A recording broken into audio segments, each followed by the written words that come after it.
Magandang hapon guys. Ngayon ay araw ng Lunes at ang oras ay alas 4:39 ng hapon. So ngayon ay papunta kami sa sementeryo. Ito yung aming madadaanan. Napakagandang view. Probinsya guys. Sarap ng hangin. Ayan si Tipi oh, makulit. Tipi! Dadalawin namin yung aming mahal sa buhay. 40 days niya today. Ito lang naman po yung aming view. Mga bukirin. Pero hindi amin yan. Ayan si Kuya.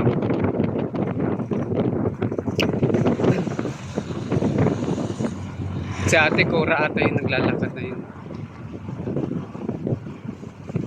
Ano to may ano tong ginagawa dito?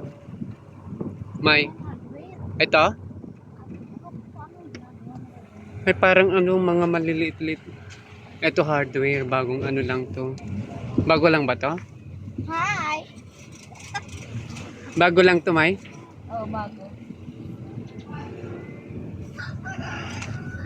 Ang daming bunga ng mangga, oh.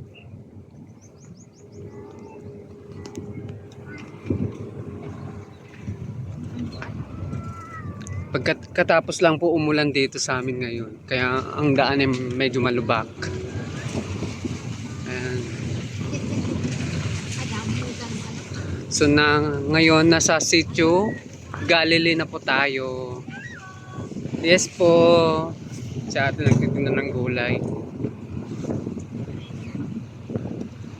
Sitio Galilee na po kami. So before mga 10 years ago, dito kami nakatira. Nung panahon na yun, wala pang mga masyadong bahay. Tsaka sobrang liblib guys. Before, napakahirap sumakay.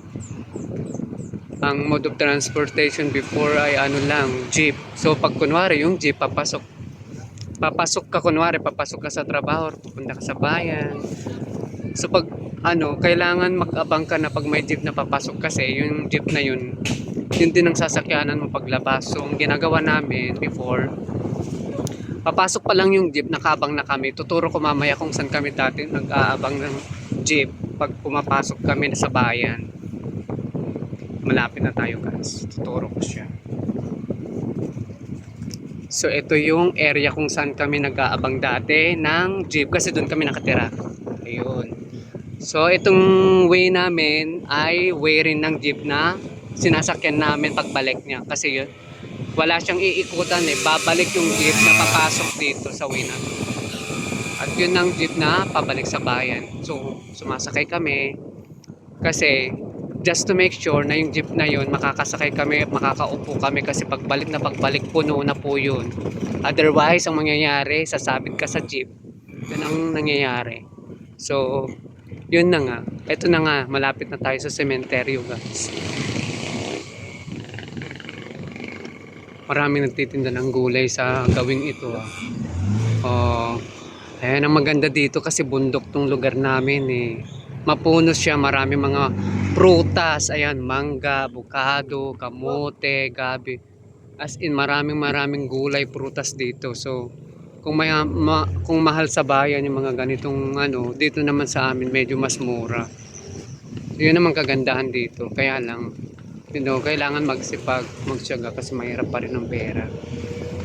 Ayan, paket na kami, malapit na kami sa aming pupuntahan na sementeryo. Oh, ang daming puno. Oh, wow.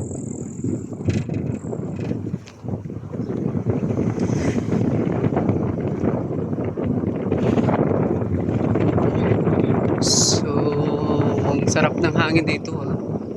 Fresh na fresh. So yun na nga, nandito na kami sa sementeryo guys. Kami na ibababa na in just seconds. Ayan ang may nakasulat, welcome to Sitio Pantay, Barangay San Jose, Antipolo City. So mula po dito, malapit lang yung puntod ng mahal namin sa buhay. Nauuna yan eh.